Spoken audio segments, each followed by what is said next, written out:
नमस्कार, मैं हूं आपके साथ कांची बंसल और आप देख रहे हैं खबरें दिन भर की। मैं लाई हूं आपके लिए देश और दुनिया की तमाम बड़ी खबरें। इस बुलेटिन में आज बात करेंगे यूपी में एटीएस की टीम को मिली बड़ी सफलता की, योगी सरकार के जनसंख्या नीति वाले बयान की, बात करेंगे केजरीवाल की उत्तराखंड की जनता के लिए वही पुराने घिसे पिटे घोषणाओं की, जानेंगे अरबपति रिचर्ड ब्रेंसन ने कारोबार की शुरुआत अंतरिक्ष यात्रा से कैसे की और बुलेटिन के आखिर में बात होगी कोरोना की तीसरी लहर को लेकर आई खुशखबरी की। लेकिन तमाम बड़ी खबरों से पहले नजर डालते हैं आज की सुर्खियों पर। लखनऊ षड्यंत्र पर यूपी एटीएस का बड़ा खुलासा, कहा गिरफ्तार आतंकियों को पाक अफगानिस्तान बॉर्डर से मिल रहा था कमांड। मोदी सरकार के सामने ट्विटर ने टेके अपने घुटने, विनय प्रकाश को नियुक्त किया रेजिडेंस ग्रीवेंस ऑफिसर।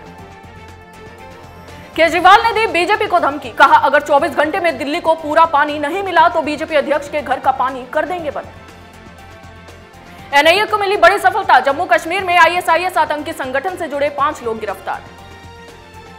कांधार में तालिबान के हमलों के बीच भारत ने अपनी एम्बेसी स्टाफ के सुरक्षा कर्मियों को बुलाया वापस। सुर्खियों के बाद अब नजर डालते हैं आज की सबसे बड़ी खबर पर। उत्तर प्रदेश में एटीएस की टीम के हाथ एक बड़ी कामयाबी लगी है। लखनऊ के काकोरी से हिरासत में लिए गए 2 संदिग्ध अलकायदा आतंकी लखनऊ समेत प्रदेश के कई जिलों में सिलसिलेवार ब्लास्ट करने की फिराक में थे। संदिग्धों ने बड़े धमाके की साजिश की थी। आखिर क्या है पूरा मामला, जानिए हमारे इस खास रिपोर्ट से।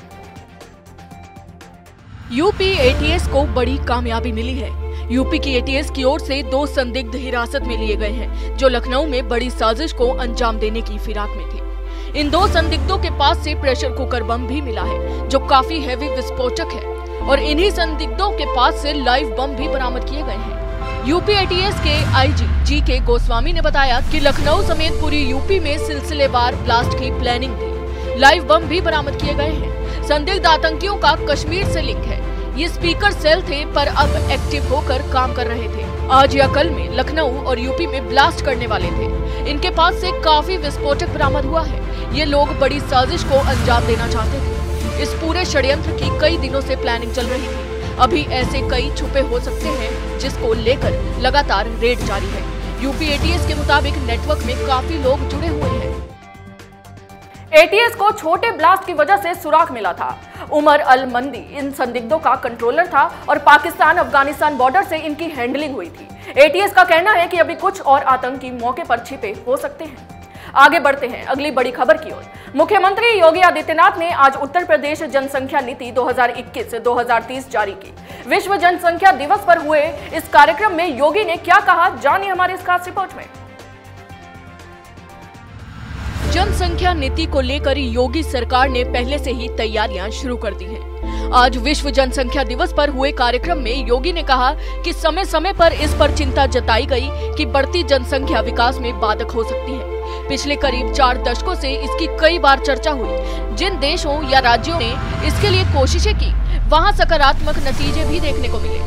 विश्व जनसंख्या दिवस के मौके पर सीएम आवास पर यह कार्यक्रम आयोजित किया गया। इस दौरान जनसंख्या स्थिरता पखवाड़े का उद्घाटन भी किया गया। सीएम ने आगे कहा कि जनसंख्या गरीबी का भी बड़ा कारण है। सीएम योगी बोले कि उत्तर प्रदेश की जनसंख्या नीति में हर वर्ग का ध्यान रखा गया है। सीएम योगी ने आगे कहा कि देश को बढ़ती आबादी के बारे में सोचना होगा। यूपी का जिक्र करते हुए सीएम बोले कि वहां प्रजनन दर कम करने की जरूरत है। फिलहाल उत्तर प्रदेश में प्रजनन दर 2.9 है। सरकार का लक्ष्य है कि इसे कम करके 2.1 तक लाया जाए। सीएम योगी ने कहा कि 2 बच्चों के बीच सही अंतर रखना भी जरूरी है, वरना बच्चों में कुपोषण का खतरा रहता है।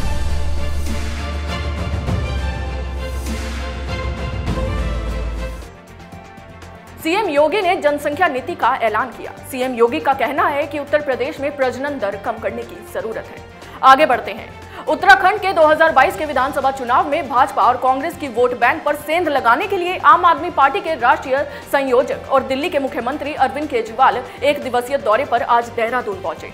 देहरादून में भी केजरीवाल ने अपने वही पुरानी घोषणाओं का पिटारा खोल दिया। देहरादून पहुंचकर केजरीवाल ने क्या क्या घोषणाएं की, जानिए हमारे इस खास रिपोर्ट से।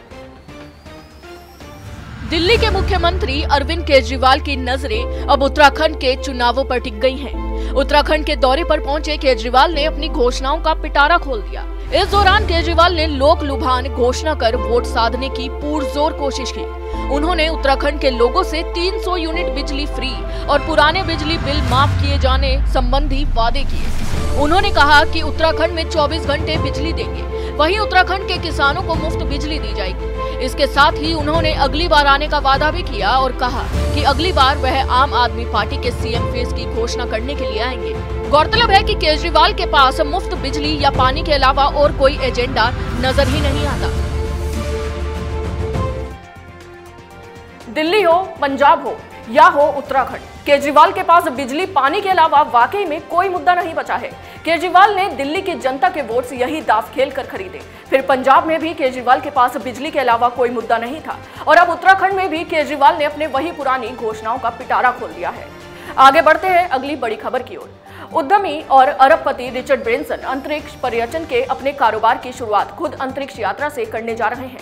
उनकी कंपनी वर्जिन गैलेक्टिक्स ने आज यात्रियों के साथ पहला अंतरिक्ष यान भेजा, जिसमें भारत की बेटी भी शामिल है। ये रिपोर्ट देखिए। सुनीता विलियम्स और कल्पना चावला के बाद अब भारत की एक और बेटी शिरीषा बांदला भी अंतरिक्ष की सैर करने वाली है। आंध्र प्रदेश के गुंटूर में जन्मी और टेक्सास के ह्यूस्टन में पली बड़ी शिरीषा अंतरिक्ष यान बनाने वाली वर्जिन गैलेक्टिक कंपनी के अरबपति संस्थापक सर रिचर्ड ब्रेंसन और 5 अन्य सदस्यों के साथ न्यू मैक्सिको से अंतरिक्ष के सिरे तक का सफर करेंगे। यान में खुद ब्रिटिश ब्रेंसन समेत 6 यात्री सवार होंगे।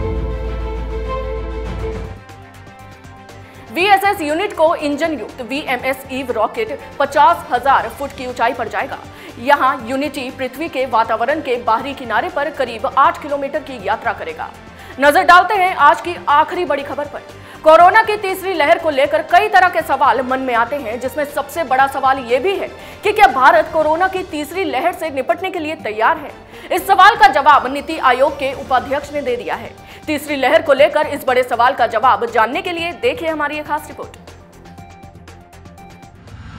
कोरोना की तीसरी लहर को लेकर कई तरह के सवाल जहन में आते हैं, जिसके जवाब अब नीति आयोग के उपाध्यक्ष डॉक्टर राजीव कुमार ने दे दिए हैं। डॉक्टर राजीव कुमार ने आज कहा कि भारत कोविड-19 की संभावित तीसरी लहर से निपटने की बेहतर स्थिति में है। साथ ही उन्होंने कहा कि राज्यों ने महामारी से निपटने को लेकर सबक सीखा है। इसके अलावा उन्होंने ये भी कहा कि सरकार को निवेश के लिए अधिक कर्ज लेने की जरूरत हुई तो वो ऐसा कर सकती है, क्योंकि इससे ज्यादा निजी निवेश आकर्षित करने में मदद मिलेगी। विनिवेश के लिए माहौल पहले से बेहतर है और साथ ही भारत की आर्थिक वृद्धि की संभावनाएं मजबूत है। नीति आयोग के उपाध्यक्ष डॉक्टर राजीव कुमार ने कहा कि विनिवेश के लिए माहौल पहले से बेहतर है और साथ ही भारत की आर्थिक वृद्धि की संभावनाएं मजबूत हैं, जो कि इस भयावह माहौल में राहत भरी खबर है। खबरें दिन भर की में आज के लिए बस इतना ही। मुझे दीजिए इजाजत। अगर आपको हमारा ये वीडियो पसंद आया हो तो इसे लाइक करें, हमारे वीडियो को शेयर करना ना भूलें और कैपिटल टीवी को याद से सब्सक्राइब करें। जय हिंद। 2 साल पहले शुरू हुई एक मुहिम, मीडिया में एक नया आंदोलन, शपथ झूठ को बेनकाब करने की, संकल्प सच को आप तक पहुंचाने का, और इस क्रांति को मिला आपका साथ। हर दिन हमसे जुड़े लोग 10,70 करोड़ से ज्यादा दर्शक हमें देख चुके हैं। अब है आपकी बारी। उत्तर प्रदेश में नए आंदोलन की तैयारी। आपका कैपिटल टीवी अब और स्पेशल और fresh. Capital TV Uttar Pradesh. अगर आपको हमारा वीडियो पसंद आया हो तो इसे लाइक करें, हमारे चैनल को सब्सक्राइब करें और हाँ, बेल आइकन दबाना ना भूलें, ताकि आप तक हमारे वीडियो की नोटिफिकेशन पहुंचती रहे। आप अपना सुझाव हमें कमेंट बॉक्स में दे सकते हैं। हमारे साथ जुड़ने के लिए शुक्रिया।